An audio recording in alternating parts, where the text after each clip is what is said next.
Hey, what's up, everybody? Today we're going to go over two guard retention drills. It's kind of going over some common mistakes that the person makes, but also just having this drill integrated into your jiu-jitsu is going to be pretty beneficial to your guard retention. Okay, so ideally I'll have someone stand up and I will be here on my back. One of a lot of things that happens is when the person goes north-south, right? The person likes to hip escape on the bottom, or they want to sit up. My feet end up usually facing away. Maybe my knees are to my chest, but it's not really accurate. Okay, so what really needs to happen is if Santi goes around me, right? My feet gotta be facing him, like they have little eyeballs, and they gotta face him around here, and they gotta go around so that he can't just pass me. Okay, so the idea is that for guard retention, my knees can't go past my hip line. Okay, if they go past my hip line, it's much easier for them to pass.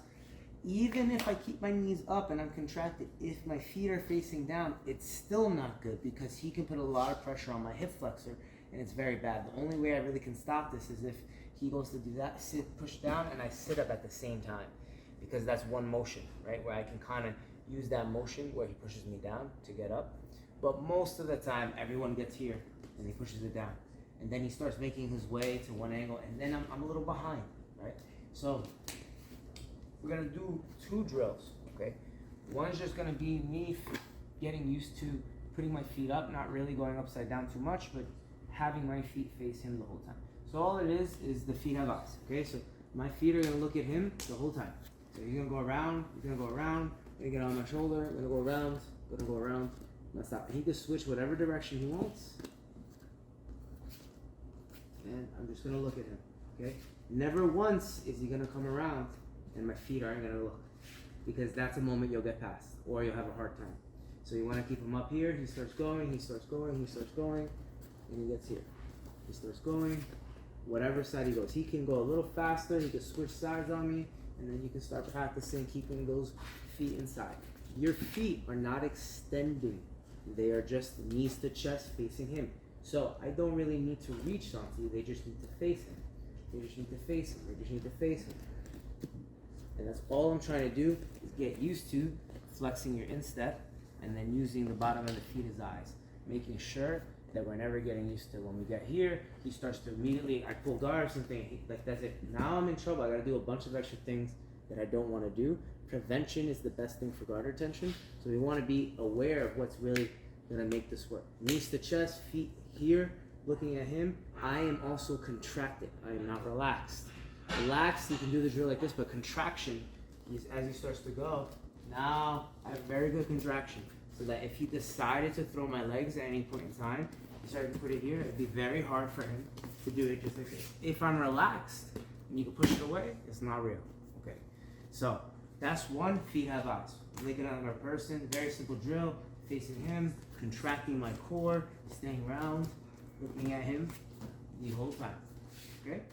Now, we'll talk about two. He goes to the ground. A lot of the things that happen is, anytime I do what I would consider an X pass, where I push his knee out the way and I come out, a lot of people will turtle first to do the recovery, right? And then maybe they Granby roll back in or something like this, okay? But to negate all that, right? We want to use that same concept of the feet have eyes, right? And I want to use the contraction concept. He's going to keep his knees to his chest. I'm going to be here. I can push his knee out the way. So what I'm really going to do here is I'm going to try to separate his knee from his core muscle and put a lot of pressure on his hip flexor. When I do this, okay, if his leg goes away, if his knee gets away from his head, that space that opens up, that's available for me. So a lot of the times when somebody, especially in the gi, whether it's gi or no gi, they do a throw by, that opens up, okay? Or if I push this out, that opens up. If that opens up, I get into that space. Pretty easy to get into that space. What Santi wants to do, Santi wants to keep his head to his knee, and he wants to tell the future a little bit, and he wants to keep the feet facing me. As I go, I'm gonna push like a real pressure. When I do this move, I can do it relaxed, or I can do it with a lot of pressure. I wanna separate this knee, but he's gonna tuck his head and his feet just face me. That's it. And he continues his inversion all the way. So it's a full inversion without the jeopardy of him getting passed the same way as if he left his feet down with no contraction. So when he does it to me, I'm here. Main thing here is that I always keep one foot facing. Even if he's maybe pushing this other way, one has to face him no matter what. My knee stays here. My hands can help. I need to go with my head to the knee. Now watch what happens when he pushes the knee out the way and I go here. I will lose. Okay? If he pushes out the way and I stay contracted. I didn't even touch him and I spun all the way around. Okay? So when I'm here and he starts to go, I don't really need to touch him. I just square it back up. He pushes the other side, just square it back up. And what this does is, as I do this retention, we can start practicing attacking right away. So as he starts to go, he starts to put pressure. K guard opens up, X guard opens up, a lot of leg entanglements open up. It's important to remember, we're here, okay?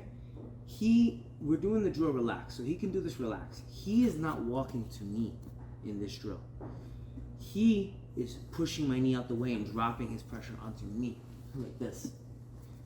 He is not doing the work for me. Doing the work for me means he walks around my head and then I just keep my feet up, which is incorrect, because that's not really what will happen. What really will happen is that he will drop his weight and I will tuck my head and I'll be here. The more he drops his weight, the easier it is for me to use his counter tension to get a full inversion. Okay? So, one more time. I'm here, he pushes me back, his feet are here. He goes to push, I'm up. Boom, here.